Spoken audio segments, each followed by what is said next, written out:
All right, bang. Today is Thursday. It is March 20th. Welcome to the Dog Walk presented by Barstool Sports. Before we get into anything today, I want to talk about my friends at ChevyDriveChicago.com. Listen, it's been a week filled with different types of weather. There was snow on Sunday, obviously a lot of rain on Wednesday. You need to make sure your car is in tip-top shape. Yeah, for this weather. Absolutely. You do. So whether it be snow, ice, freezing temps, you need a new, if you're thinking you need a new Chevy, you're not alone. The right vehicle makes all the difference when it comes to safety, confidence, and comfort on the road. You saw the Chevy lineup at the auto show. Now it's time to take the next step. If you need the power and durability of a Silverado, that's there for you, or maybe the all-weather confidence of an Equinox or Blazer. How about the spacious comfort of a Traverse, Tahoe, or Suburban, or maybe the sporty, city-friendly Trax? It's perfect for navigating these streets, and your local Chevy dealer has exactly what you need to handle winter like a pro. Don't wait. Head to ChevyDriveChicago.com today, browse the newest model, special offers, and locate your nearest dealer and start shopping online. These roads, uncertain weather, they demand a vehicle that you can trust. It's like sunroof one day, butt warmers the next. Exactly. So, just go to Chevy Drive Chicago. That's how I did it. I went to the auto show a couple years ago, decided I liked the Blazer the best, did the whole process, went to Chevy Drive Chicago, typed in my zip code, found the dealer, did the test drives, took home a Blazer. That's all you got to do. Yep. That's all you got to do. All right, so today's episode, obviously here, Chiefs here. Mm-hmm. Listen, today is the first day of March Madness, and while everyone is zigging, we're going to zag. Yeah, exactly. Yeah. Listen, you're going to have wall-to-wall sports coverage all over the place, and obviously, sports isn't a ton of what this show does anyways. Yeah. But we want to do a little something different for people who maybe are not even into any of that. Yeah, and look, I've had the presidents on my mind, and, the JFK files, which who's had time to go through that stuff? And then you go online and it's like, I don't even know if this is real or not. So it's like hard to sort through. I was like clicking on the little links. We were hoping to do a JFK doc episode today, but we pivoted. And I've been listening to like audiobooks about different presidents lately. So timed up with that, Yahoo and C-SPAN, it's really C-SPAN, put out a list of their top 25 presidents of all time. It's ranked by like historians and biographers and all these people. So I figured we'll just kind of like run down their top 25 and we'll focus on some of the other ones. Basically, the ones that I think have funny stories we'll talk about. I like this because it's almost like what PMT did on Monday where they just talked about different universities.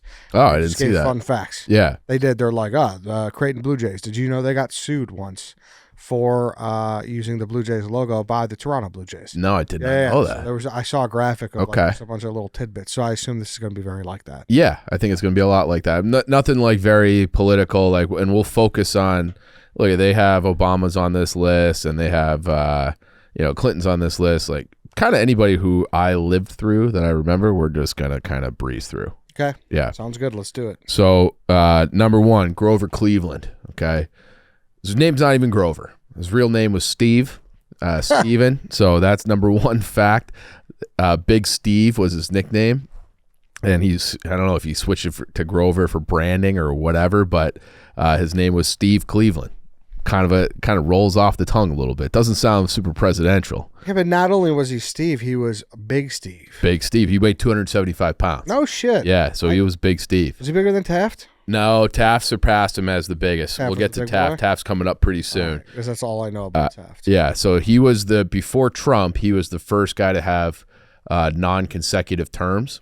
So he had, won the election, lost, came back, won it again. Before he was president, he was the Erie County Sheriff.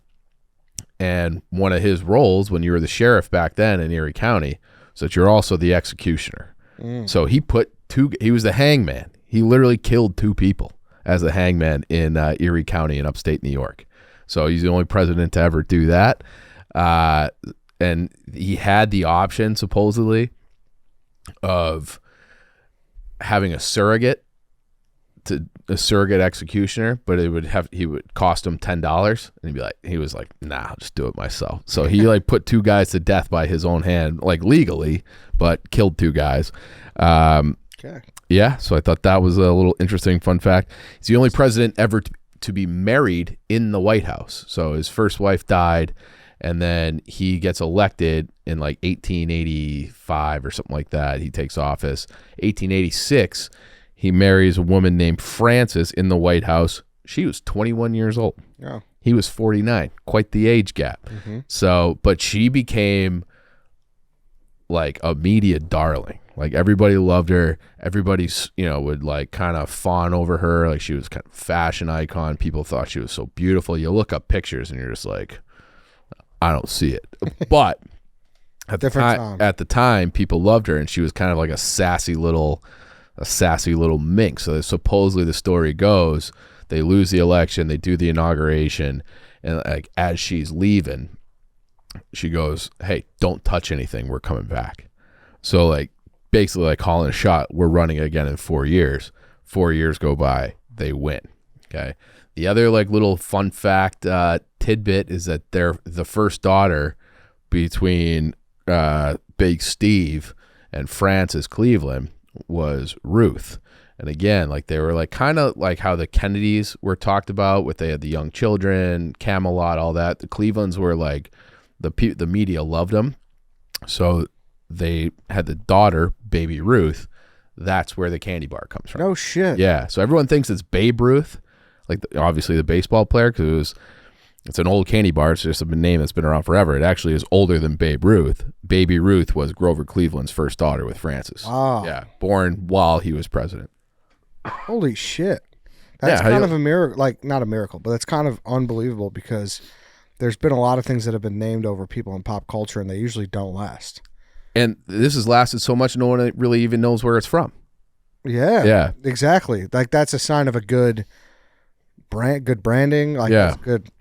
Babe Ruth's just peanuts and caramel, right? Is that it? Am I thinking of the right thing? Pretty much. Yeah. They're not very good. Not a fan? No, I'm not a fan at all. But it's like... Stood the test of time. I mean, sure. this was a late 1800s candy bar. Yeah. Like, Hey, we didn't have a lot of options back then. For sure. But it's also like that's why Wrigley Field works so well, because while it was originally after the Wrigley family, Wrigley gum, I don't feel like people really think of gum. No one thinks of it as like Invesco Field or something. No, like that. And they don't like, it's also helpful that they don't just have like a piece of like gum. A big red above the marquee. Also, Big Red's the worst. I agree with that. It's the worst gum. I agree with that. I don't like any of those cinnamon flavored anything. Fireball's not really my cup of tea either. I like that. Yeah? You like a shooter of that? Yeah. I can do it. Next on their list, they had Calvin Coolidge. I don't know a ton about him. He's known as kind of like a big nerd. They called him Silent Cal, was a nickname, because he just would like hardly ever talk. He just kind of listened and then like came up with stuff. Brilliant guy. He was known for being like very frugal. He balanced the budget all 4 years, which is a rarity as a president, but he like insisted on having a balanced budget, and he always accomplished that. He was a lawyer, but never went to law school. Like passed the bar, became a lawyer without ever going to law school. So he's kind of like the Catch Me If You Can. Have you ever seen that movie? Yeah. DiCaprio, great movie. And so he's talking with Tom Hanks, and he's always trying to figure out like how'd you cheat the bar? How'd you figure that? He's like, I just studied for it and passed it, which is pretty amazing. Frank Abagnale supposedly actually did that. He was the commencement speaker at my graduation. Is that right? Yeah. Any nuggets from that? It was okay. It wasn't overly long from what I remember, but there was nothing that I really remember. He was just, Yeah. And that movie was already out by then. Oh, yeah. Yeah. That came out, 2004, something like that? Something like that, okay. Yeah. So he had been for a while. Next on their list, coming in at number 23, William Howard Taft. This is the big boy, the heaviest president ever, 350 pounds. Famously got stuck in that bathtub in the White House, so ripped that out, replaced with a bathtub that could fit 4 people. He is a guy that has a lot of firsts as a president. So the Oval Office has become synonymous with the presidency, obviously. It did not exist before William Howard Taft. He was the first guy ever to like be the president with the Oval Office. So like the White House obviously got burned down in 1812. It had been remodeled, expanded several times. So the first, like the West Wing, where they actually had an Oval Office where a president was serving in it, was William Howard Taft. It's also the first guy to ever do the ceremonial first pitch. So that was him. First president with a car. So this is like a product of the times, like baseball cars, like America's kind of booming in the beginning of the 20th century. So there was, prior to that, there was a part of the White House where they had a stable because presidents were needing horses for their carriages or whatever. He said, get rid of that. They built a 4-car garage where the horses used to be, so no horses really ever again. He was the only president ever to serve on the Supreme Court. So after he was done, he was still like young enough and able enough, and he got confirmed to be on the U.S. Supreme Court. So only guy ever to do that. And then you know how D.C. in the spring is famous for having those cherry blossoms? Mm-hmm. You know, the pink flower. They're beautiful. It's like become a trademark thing. Well, those are from Japan, and he coordinated with Japan and people to bring those cherry blossoms here, and now they're obviously still here to this day. So that was all Taft. Good stuff by Taft. Yeah, it's Taft, automobiles. Yeah. First pitch. Mm-hmm. And like all like kind of things that you just associate with presidents now really kind of all started with for it. sure. Yeah. Not like, I mean, I'm not overly impressed by the Supreme Court fact, though. I think that's pretty impressive. I think it's pretty impressive, but I also think a lot of these presidents just want to be done now. Like there's Obama could do something for sure. He's young enough, he's sharp enough. Sure, but there's also no money in that. I know. Yeah. I don't think there's any chance in hell Obama would get confirmed because he's too politically toxic. Depending on who the president is and who's controlling everything, I think he would have a hard time getting confirmed. Yeah, I'm just saying from a public service standpoint, that's impressive. So, counterpoint, most guys don't want to do anything anymore after being president. Credit to him for wanting to still do stuff. Yeah, exactly. From a public service standpoint, that's cool. Yeah. But I think Obama truly could just say he would be running for Chicago mayor and not speak once, and I think he'd win. Right? In Chicago, probably. I think he that'd be interesting. Right? I think he could just release a Twitter video. It's say I'm running, put him on the ballot, and I think he would just show up and just I think Brandon Johnson would just be like, all right. Yeah, I don't want it. Do you want it now? I don't know. Yeah. I don't know how you would. That's a good point. Right? Yeah. That's what I'm saying. I think there is.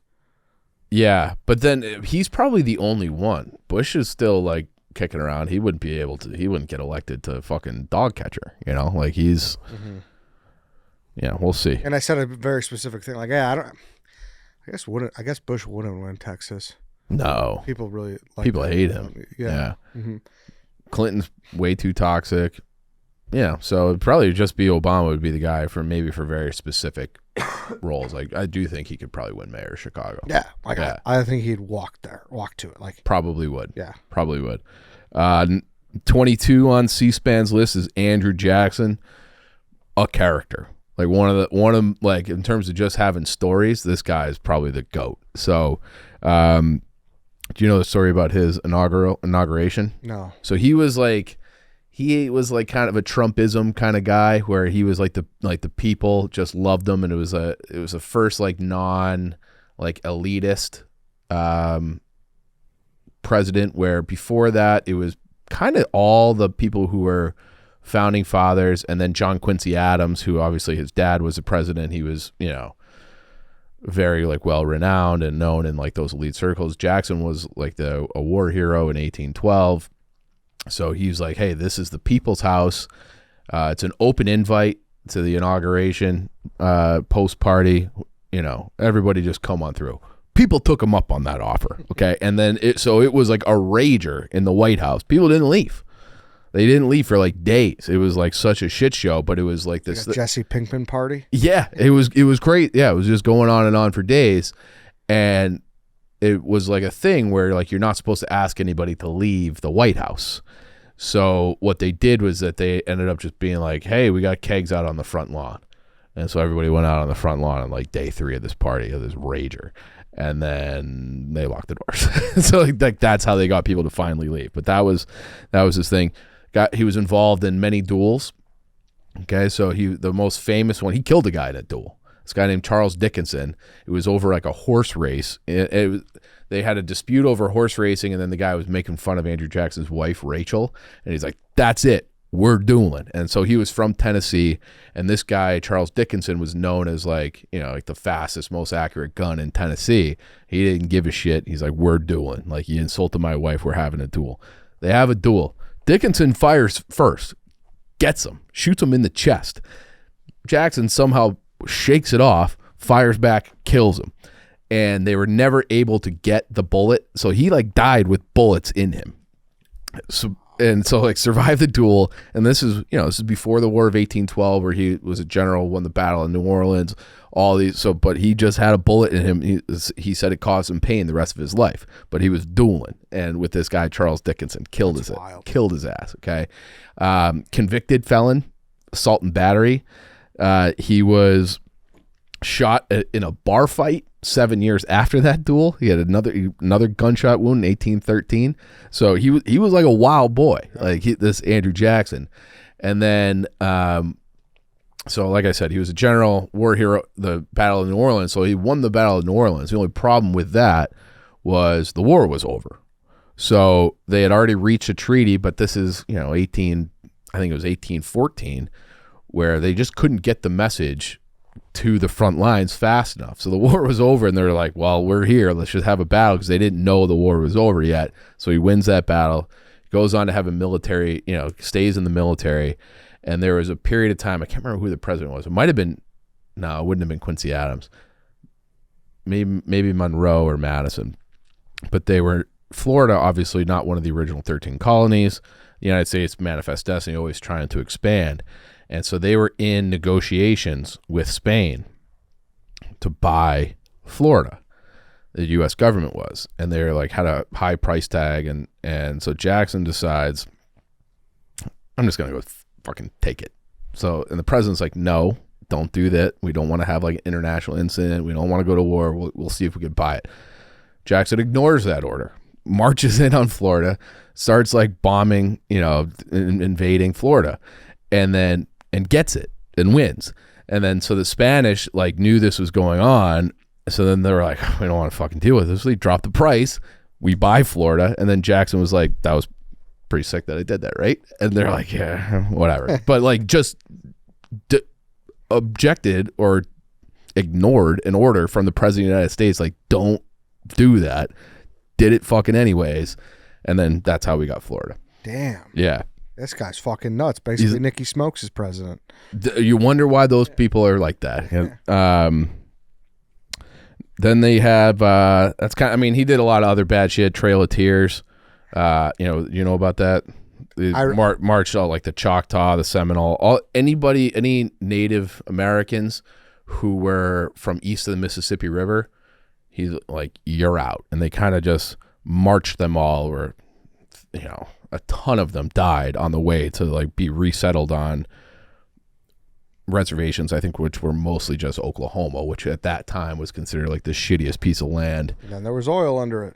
There's oil under it, so it's like, you guys got to move again. Sorry. But yeah, so then... I vividly remember covering that. At some point on this show? In history. Oh, okay, in history class? Yeah, I can't say that I was exactly locked in. Yeah, well, they got that detail right. Yeah, exactly. Yeah. And that's like if you, like where the Oklahoma Sooners come from.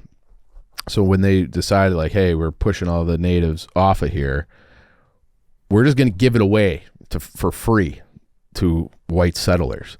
So they would line up everybody, you bid for a land, and they'd have these plots of land, and everybody would line up and they'd shoot a gun in the air in the morning, and you would race to like plant your flag to claim your piece of land. And whoever got there sooner, there was Sooner. Oh, shit. And then there was also the Sooner name comes from, there were people who were cheating at that.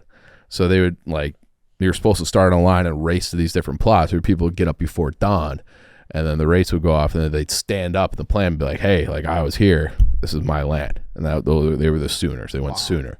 So that's where that Oklahoma Sooners nickname comes from. Wild. Yeah. That's Flowers of the Killer Moon. That was largely... Yeah, I saw that in the theater, and I got to say I was not super impressed by that, and then I can't even really remember what happened. I know that was a large part of it. Yeah. Oh, doing Oklahoma Sooner? Oil, not Oklahoma Sooner. Oil? Like the oils and, tribes in Oklahoma. Oh, because they probably had oil under their land, trying to push people off and steal it. Yeah. Mm-hmm. Yeah. 21, they had George H.W. Bush. I think people kind of know about him. Vice president, used to be head of the CIA before that. He was a Texas oil guy. we can just move along. He was a war hero, World War II.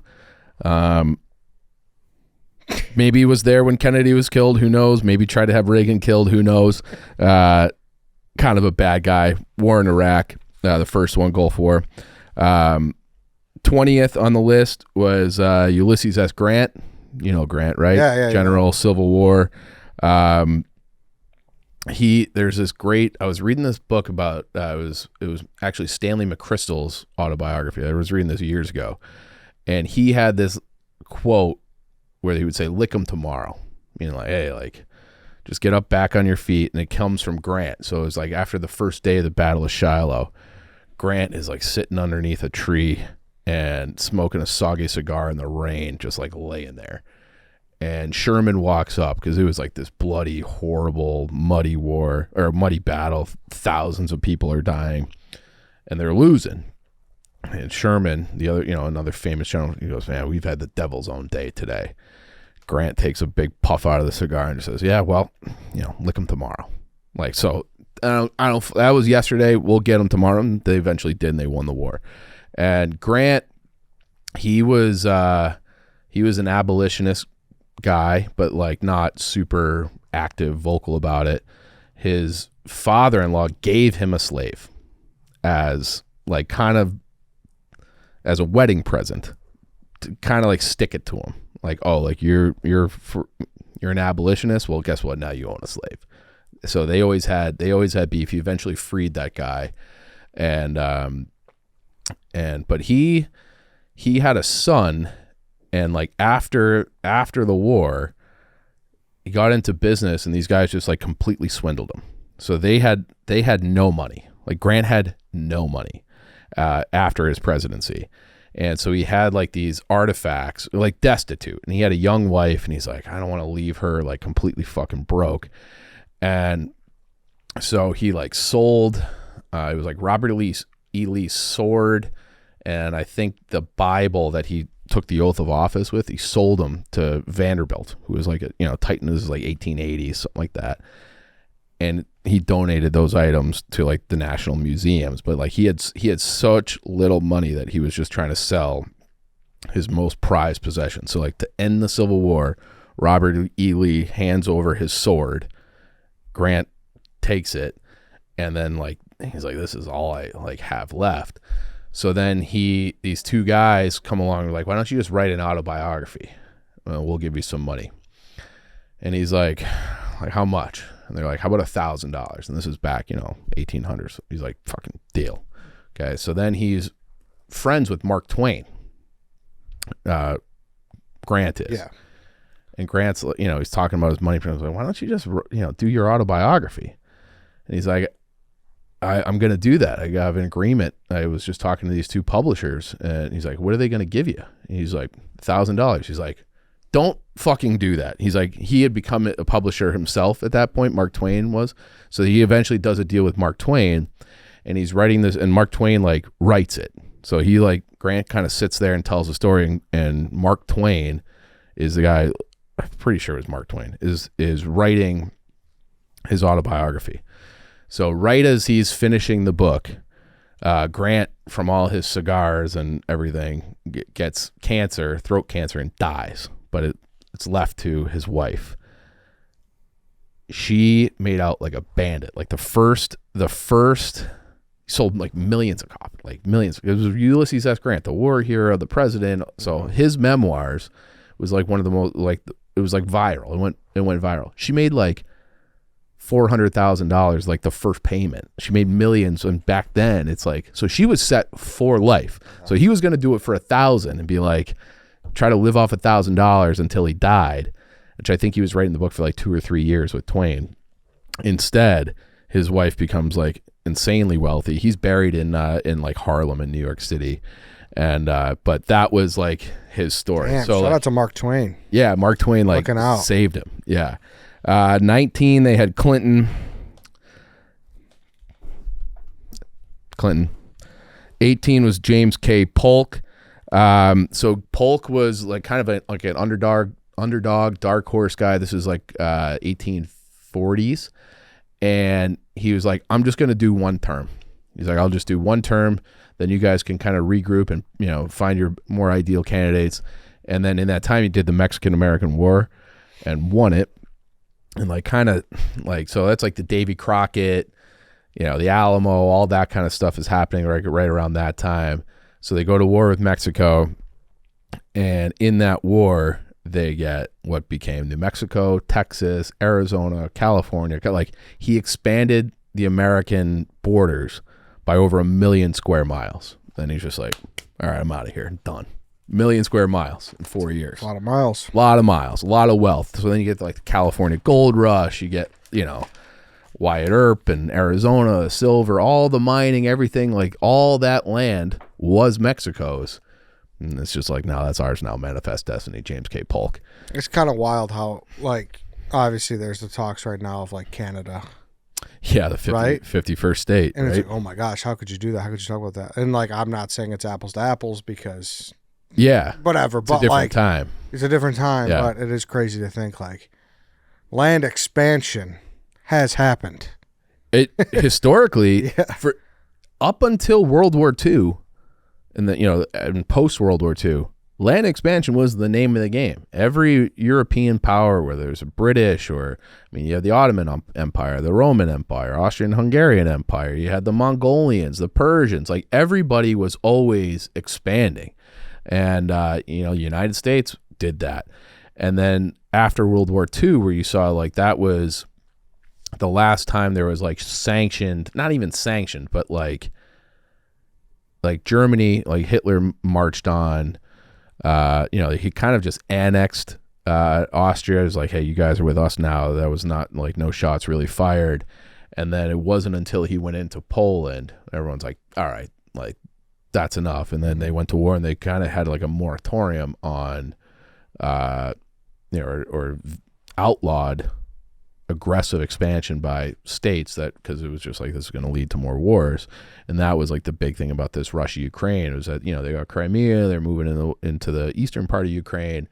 And there's obviously, I'm not commenting on that, it's a very complicated issue, but they tried to like, hey, like, you don't just get to expand your territory militarily anymore. Like, that's a thing of the past. Not how it happened. Not how it happens. But the United States was like, we're going all the way to the west.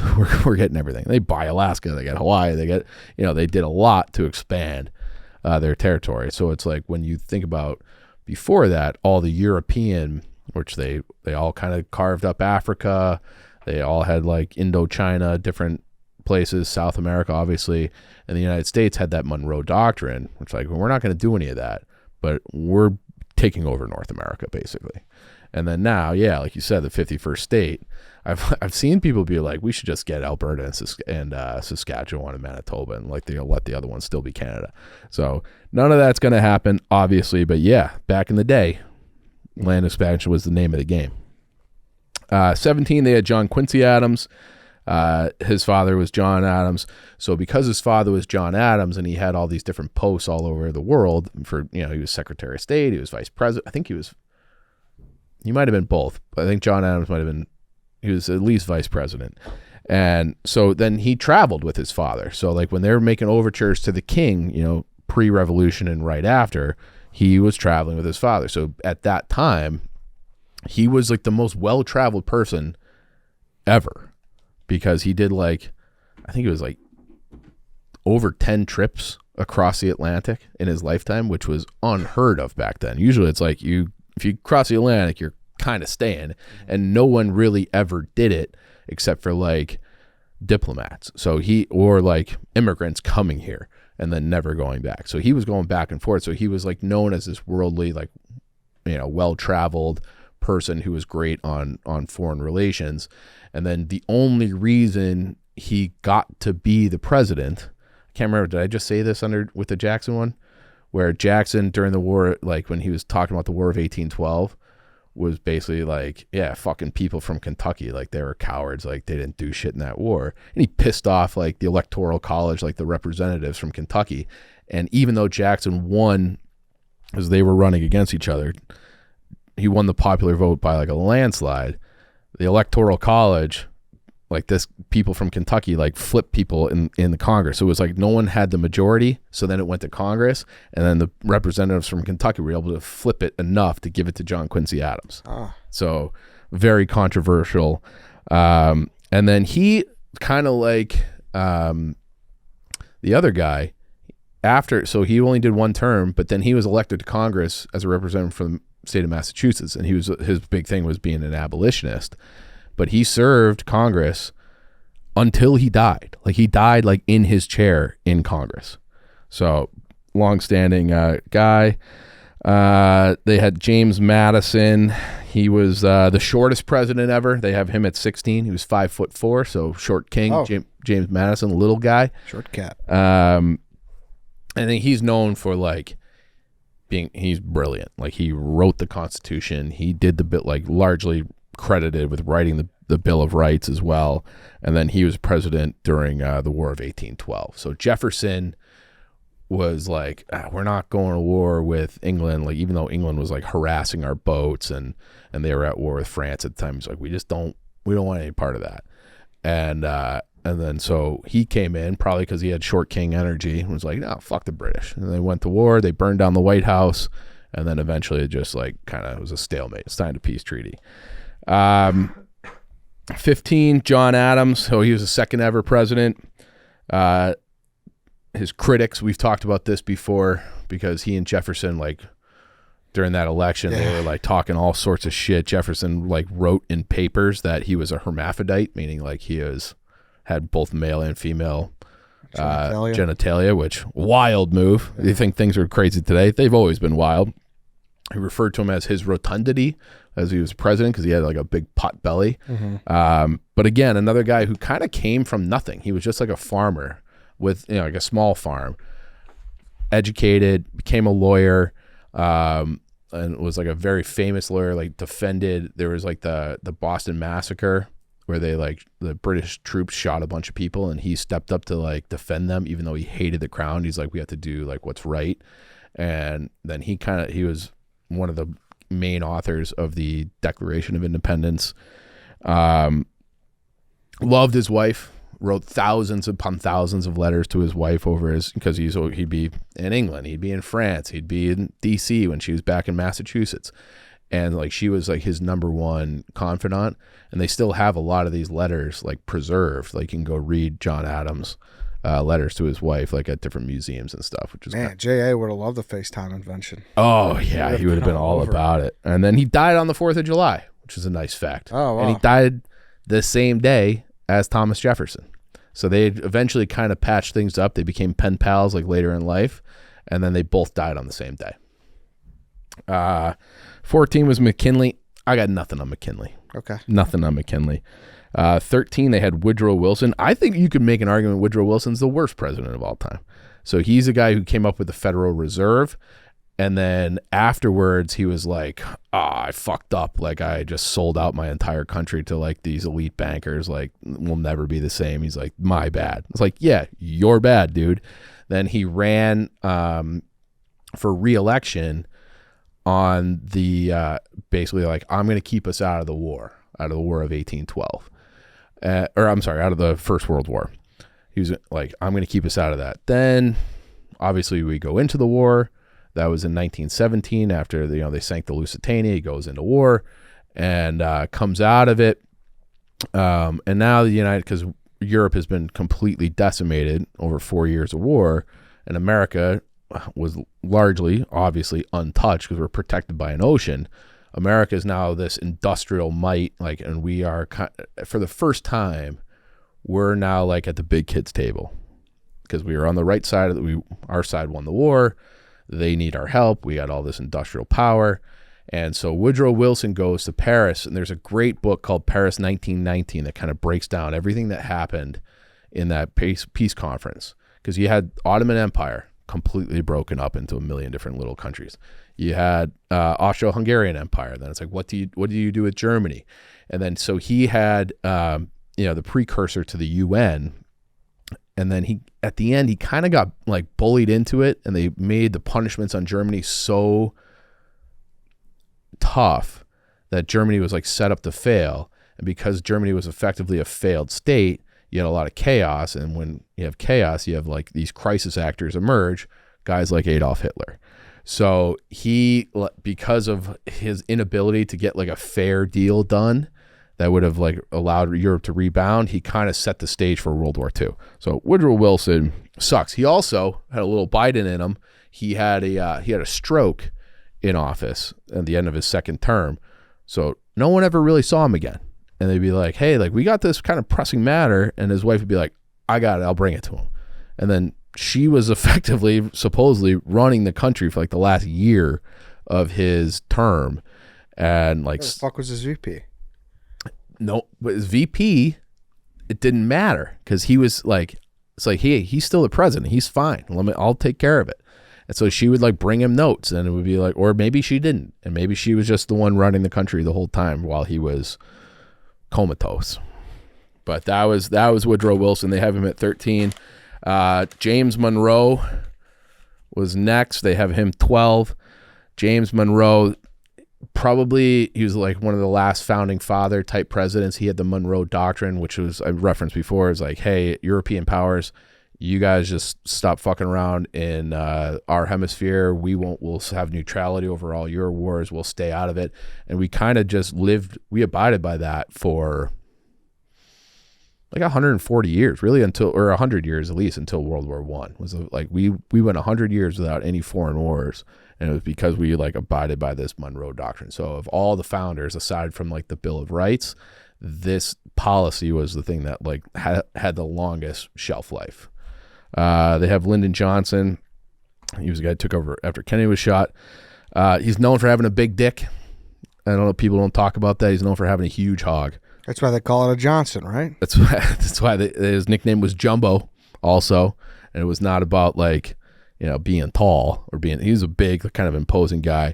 He used to like hold meetings. Like he had a shitter off of his office in the White House, and he would just like bring everybody in there while he was taking a shit, hold meetings. Then, he obviously did Vietnam. But he did do like the Civil Rights Acts and stuff, which is kind of like the Kennedy like legacy, like a lot of those things that he was working on. He signed them into law, the civil rights. 10, they have Obama. 9, they have Reagan. 8, JFK. 7 is Thomas Jefferson. Thomas Jefferson, there's one thing that people always talk about, like, he owned slaves, which he did. Then his wife died when he was young, and she made him swear on the deathbed never to like love anyone else, and he's like, nah. So he never married again. What?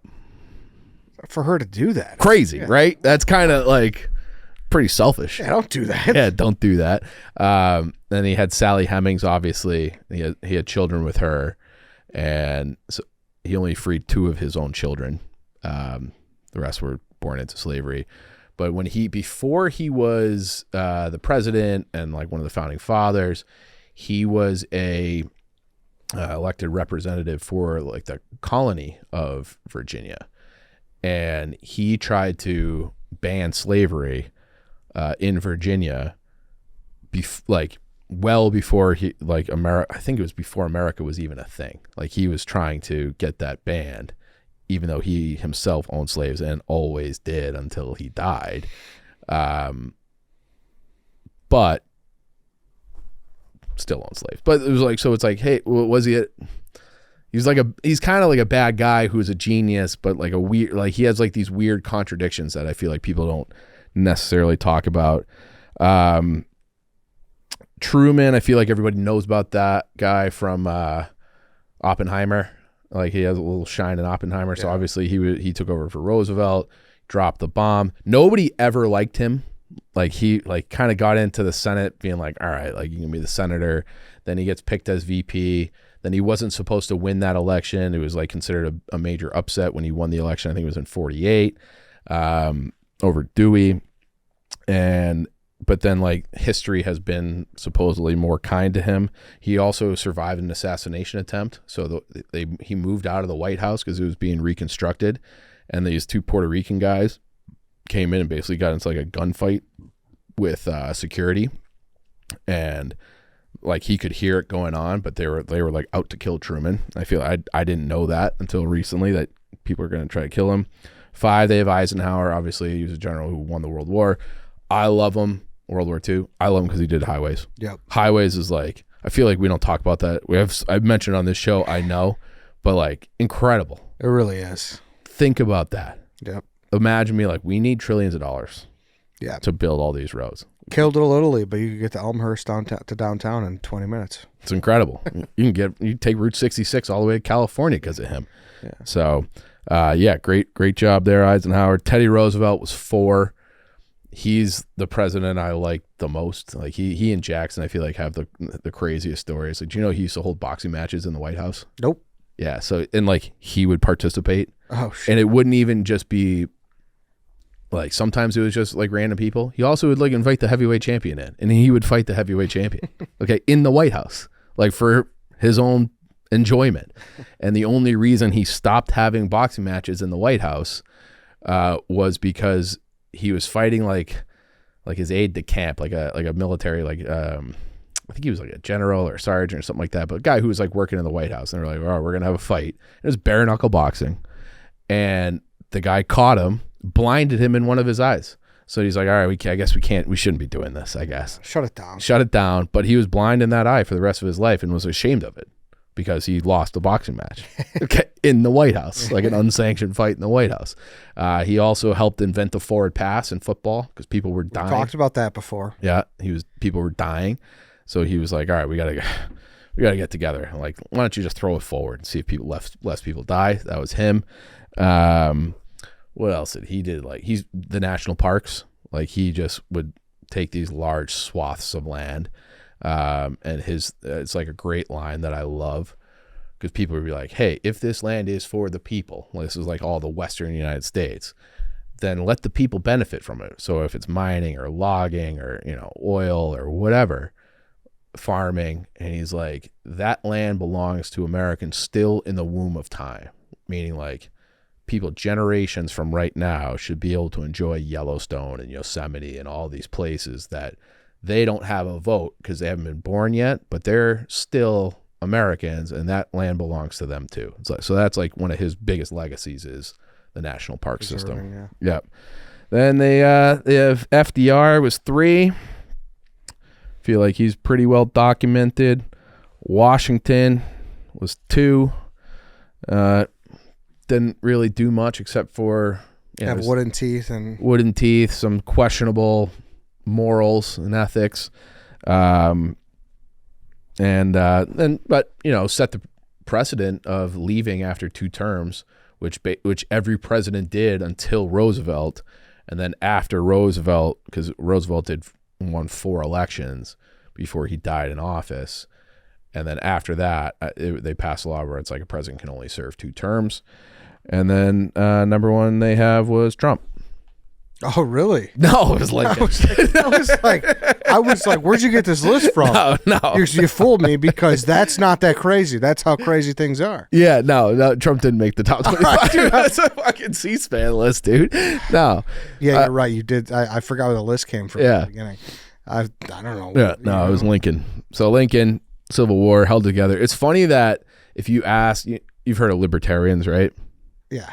Libertarians will argue that he was actually the worst president of all time. Really? Because the United States was founded on voluntarily being part of a union, and that every state had the right to secede.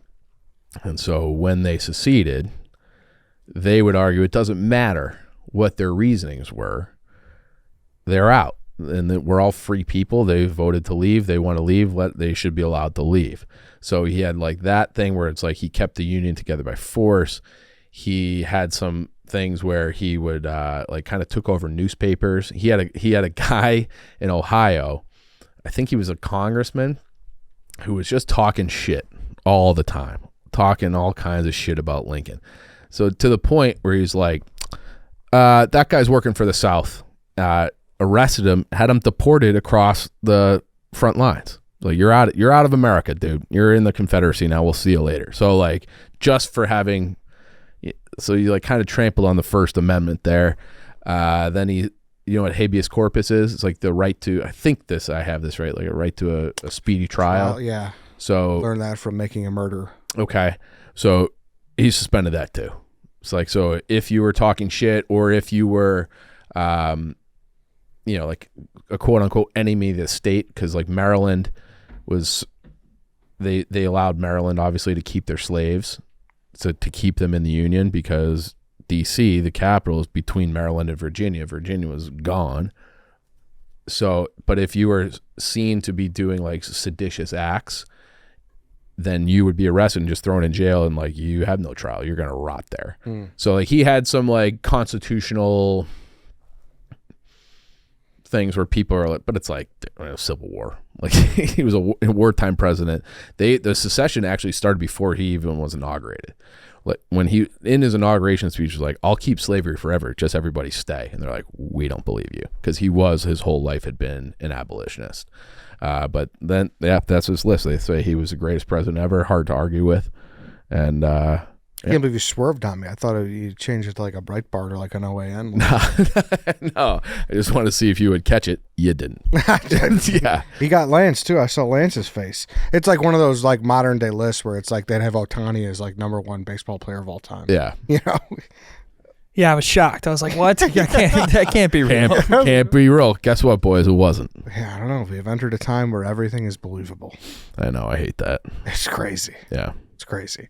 All right. I really enjoyed that. Yeah. That was good fun. I love talking presidents. Yeah, thank you. That was There's only been 47 of them. They all got to be so weird and So unique. crazy. And yeah. Like think about having that job. It's insane. Even back in the day. Yeah. You know, where it's like, all right, I guess, you know, most travel by wagon or sometimes train. Like imagine being from like Lincoln. Okay. He's like from Illinois. Like, well, see you later. Yeah. Never made it back. Insane, dude. R.I.P. All right, then. Hope everyone enjoyed this. That's it for today. That's it for this week. Enjoy the tournament. Enjoy the tournament, yeah. And we will see you guys back on Tuesday for a fun MLB draft. And yeah, that's it. See you guys.